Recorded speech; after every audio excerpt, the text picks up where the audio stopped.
Sacred Heart Parish, founded in 1866, has a long and proud history that spans almost 5 generations. And in just 4 years, we will be celebrating our sesquicentennial, 150 years of serving our God and our community. While facilities and faces have certainly changed during that time, one thing remains the same: our commitment to Christ, to one another, and to the betterment of our community. As a result, our parish today is an active and increasingly vibrant Catholic parish.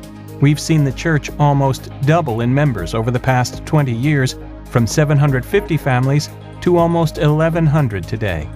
Led by a dedicated pastor, associate pastor, and a strong core of lay leaders and volunteers, there are an increasing number of ways that people of all ages and backgrounds are participating in the spiritual, educational, social, and service ministries of our community. Yet, despite our strong heritage of activity and accomplishment, some significant challenges still remain. The economic vitality of our community and the quest for small-town living has blessed Owatonna's rural atmosphere with steady growth and a positive outlook for the future. This economic growth has already translated to parish growth and an increased use of our parish facilities. While we are blessed to have our parish community and ministries flourishing, we also realize that our church facilities are 90 years old and were built for a much smaller parish. In attempting to meet the needs of our burgeoning faith family, our facilities have been stretched to their limits and beyond. Our lack of adequate space is having an adverse effect on our ability to serve our members effectively, and will become an ever-increasing problem in the future. Our church leadership realized this and actually began discussions about expanding for the future back in 1996. With this in mind, the Sacred Heart Facility Planning Team developed a 3-year and 20-year master plan for the parish to address and prioritize our needs.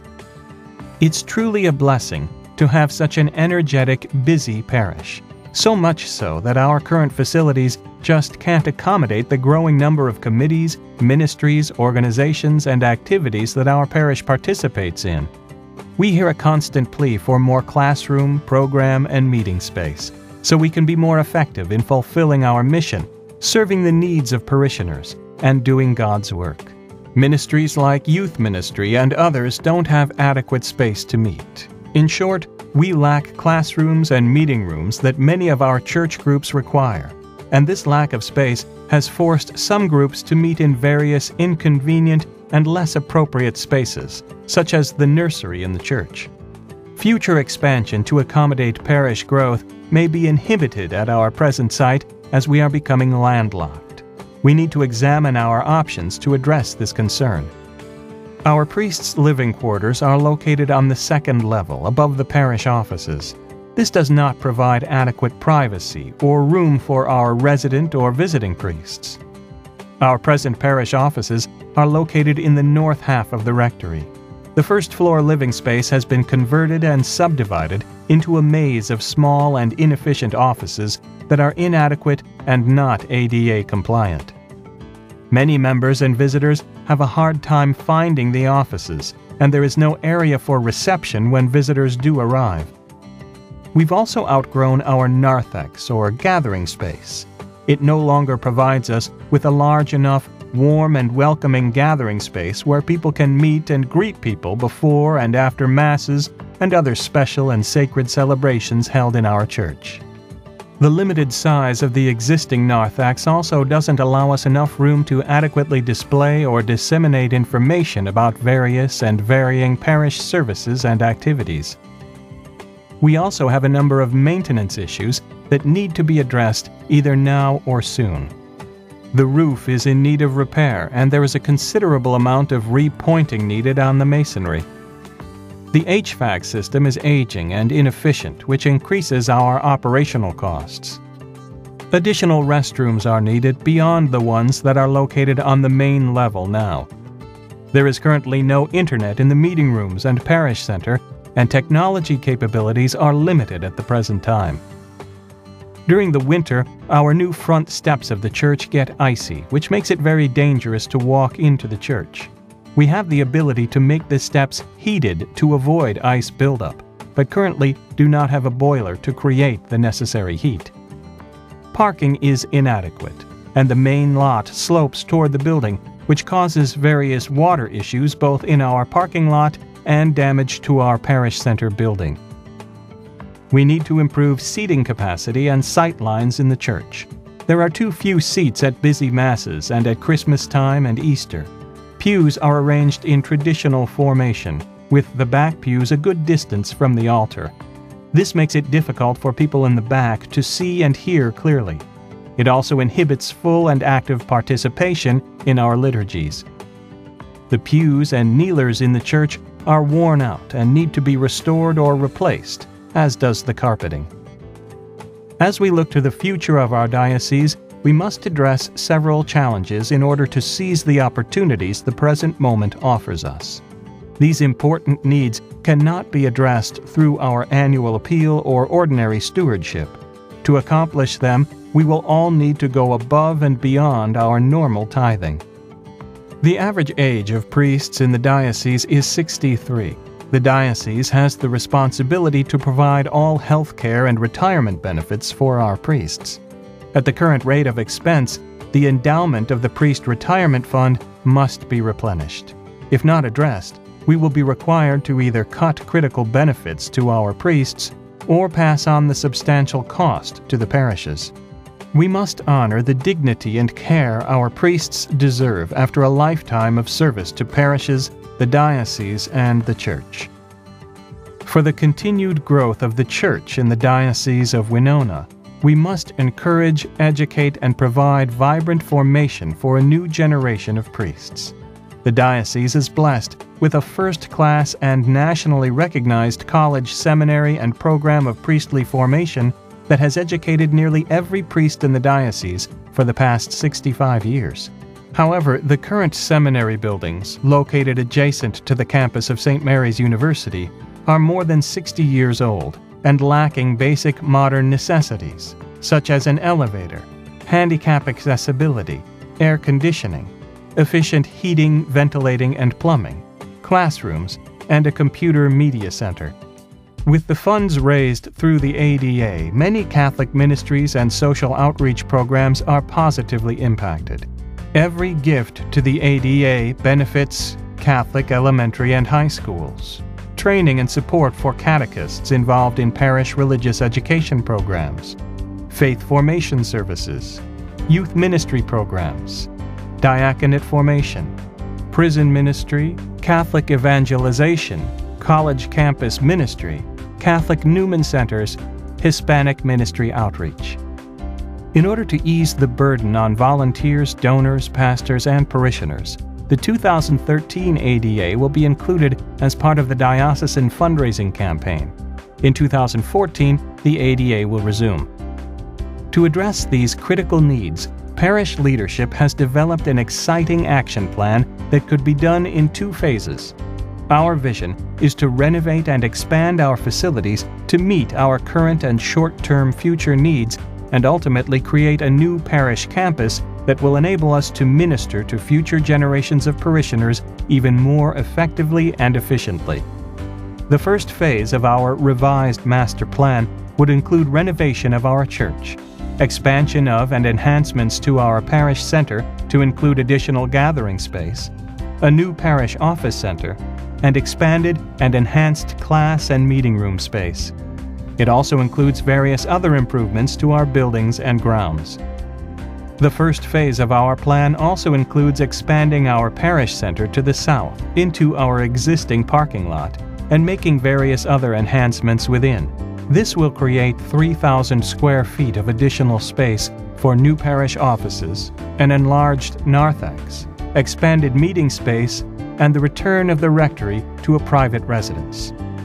Other planned Phase 1 improvements include updating our HVAC system to one that is more effective, energy and cost efficient, re-roofing and tuck-pointing our building to protect our newly expanded and renovated facilities, adding a new boiler to heat the front steps of our church.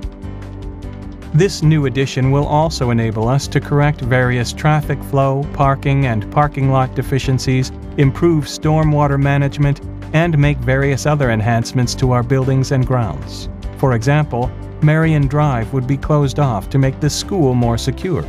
The grotto, which is in need of repair already, would be relocated and refurbished. The existing garage will be removed, creating a wonderful new green space for outdoor gathering and worship between the existing rectory and the parish center addition. Finally, to address the need for expanded parking, we have purchased 4 neighboring homes that border our property, 1 on Cedar Avenue and 3 on Oak Avenue. This will provide for additional on-site parking, a new entrance to our property from Cedar Avenue, and future needed expansion. Working closely with the city and Fairway Foods, we have been able to arrange several agreements for the redevelopment of that property to help address some of our needs. Fairway has agreed to design the store so that its loading docks would not face our church property. Fairway has agreed to pay for the demolition of all the houses we purchased, which will result in a savings of over $125,000. Fairway is closed on Sundays and will allow the use of their parking lot for expanded parking for our members. They will also include a new driveway easement from Cedar Avenue that is in our master plan and will be needed with the closing of Marion Drive. Renovations in the church itself would include reconfiguring the existing pews and angling the pew sections in the front of the church to improve sight lines. This would add approximately 50 seats and provide for overflow seating. Restoring the existing pews, replacing the carpeting, and recovering the kneelers. Enlarging the altar platform to bring the clergy closer to the assembly, which will help to improve sight lines, sound, and create a more intimate, participatory environment in our liturgies. The Diocese of Winona has also asked that we participate in the Rooted in Faith, Rejoice in Hope capital campaign, a campaign to add to our diocesan priests' retirement fund that is woefully underfunded, as well as provide for various seminary improvements that are planned. Our commitment as a parish to the diocese is $742,500 over the next 6 years, or $371,250 in 2 consecutive 3-year campaigns. To address our needs and plans, we are initiating an intensive fundraising effort titled the Rooted in Faith, Rejoice in Hope, Growing in Faith Together campaign. Our aim with this important effort is to raise all of the funds required to complete phases 1 and 2 of our master plan, which is to repair and renovate our church facilities, build a welcome and parish office center addition, and to support our diocesan campaign. Our minimum goal is $2,200,000, which will enable us to complete Phase 1 of our master plan, which is to make all of the planned repairs and renovations to our church facilities, commence with Phase 2 to build our new welcome and parish office center, and pay half of our diocesan campaign commitment in 3 years. A challenge goal of $3,200,000 has also been set, which, if met, will enable us to complete all of Phase 1 and Phase 2 and to pay the entire diocesan campaign commitment with little to no debt. All members are asked to consider gifts above and beyond what they give in their regular offerings and other contributions. And there is a variety of ways that gifts can be made. Long-term subscriptions or pledges payable over 3 years are easier for most and essential to meeting our goal, since it would be impractical, if not impossible, to reach our objectives with one-time out-of-pocket gifts. Gifts may be made in monthly, quarterly, semi-annual, or annual installments at the donor's discretion. A 10% initial investment toward your total pledge is requested. Non-cash gifts are an additional or alternative way you can support our cause. You may, for example, wish to consider gifts in kind, such as labor and materials, gifts of securities, such as stocks and bonds, gifts of real estate or even personal property, such as artwork, automobiles, jewelry, and antiques. And finally, you can also choose to support our efforts through deferred gifts. These are gifts that can be given or arranged for now, but will not be received until later, and include gifts through a person's will by bequest, gifts of life insurance policies or annuities, and gifts in trust. There are also a number of very special gift opportunities available to donors of qualifying gift amounts. These opportunities allow people the unique chance to designate their gifts to a particular part of the project and dedicate them in honor or memory of those they choose. All donors, regardless of the size of their gift, will have their names listed in a special bulletin insert announcing campaign results, as well as on a special donor wall or donor book that will be displayed in a prominent and visible place within our expanded narthex. But whatever the gift or method of making it may be, please be assured that your support is both urgently needed and will be greatly appreciated. Through the prayerful, volunteer, and financial support of many, and the extraordinary support of a few, we will succeed in our task. Won't you please join us in this exciting and essential effort to better our service to one another, to our community, and to Christ?